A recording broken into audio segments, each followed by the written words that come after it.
Dota 2 is getting a Battle Royale influenced mode. The Daybreak Columbus Nova saga just keeps getting messier. All that and more. I'm Zach Sharps, and this is Free to Play Weekly. First up in the news this week, Jagex is pulling the plug on its free-to-play CCG Chronicle RuneScape Legends. According to Massively OP, the reason for closure is, quote, lack of development resources to address technical errors, end quote. Honestly, it was probably more due to their massive influencer campaign that never led to any substantial player retention. The game will officially shut down in August, and I'm pretty sad about it, but since I didn't keep playing it much after launch, I'm part of the reason why this happened. Next up, one game dies and another decides to hop on the Battle Royale hype train. What game am I talking about? Valve's free-to-play MOBA Dota 2, of course. Although they're not really calling it a Battle Royale mode, the Underhollow is a multi-team dungeon that's being made available as part of the International Battle Pass. The Underhollow is a monster-filled labyrinth in which 3-player squads compete against each other until only one squad is left standing. Plus, the map, or in this case labyrinth, will shrink as gameplay goes on via cave-ins. So, last man standing, map shrinks, but totally not influenced by Battle Royale at all. Speaking of influence, Columbus Nova, and as a result, Daybreak Game Company, is in an even messier situation, as apparently Donald Trump's lawyer, Michael Cohen, received $500,000 from Columbus Nova, who are linked to a Russian oligarch and his investment firm Renova Corporation. Politics aside, at this current point in time, one can't disagree that being connected to Trump and Russians that are being targeted by US sanctions isn't exactly a good thing. I mean, unless you like visits by the FBI.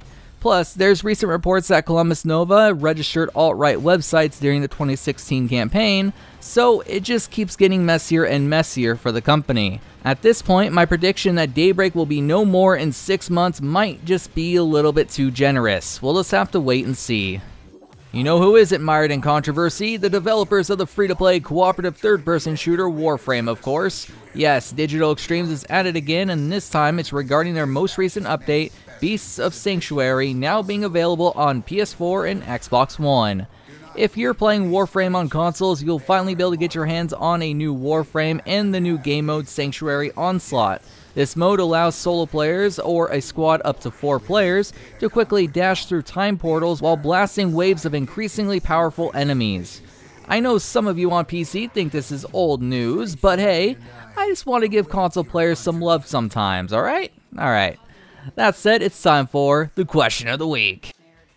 Last week on the show, I asked if raids are appealing to you. User by the name of Tak Resso stated the following: raids are fun, but only if bosses just aren't more tanky. I expect raids to have mechanics and sort of puzzles to them that make them require more teamwork than any other content, rather than simple boss fights / dungeons. Thanks for your response, and as always, if you wish for your comment to be possible feature on next week's show, make sure to leave a comment down below. This week's question is, what game are you currently playing, and why do you find it enjoyable? Last up in the news this week, after almost 2 years of action, NMAS Entertainment's free-to-play shooter Alliance of Valiant Arms, aka AVA, will be shutting down on June 29th. At this time, the company hasn't stated a specific reason for the closure, but they did mention that character creation is closed, Steam DLC downloads have been disabled, and you can no longer buy EMP within the game. This one doesn't really surprise me much, but I know there was a loyal AVA fanbase that must feel devastated. Rest in peace, AVA. You know what doesn't make you feel devastated? Giveaways, of course. Yes, be sure to head on over to MMOBump.com, check out that giveaways page, bookmark the page, and check it daily to ensure you never miss one. As for myself, signing out until next week's show, my name is Zach Sharps, and I'll catch you guys next time.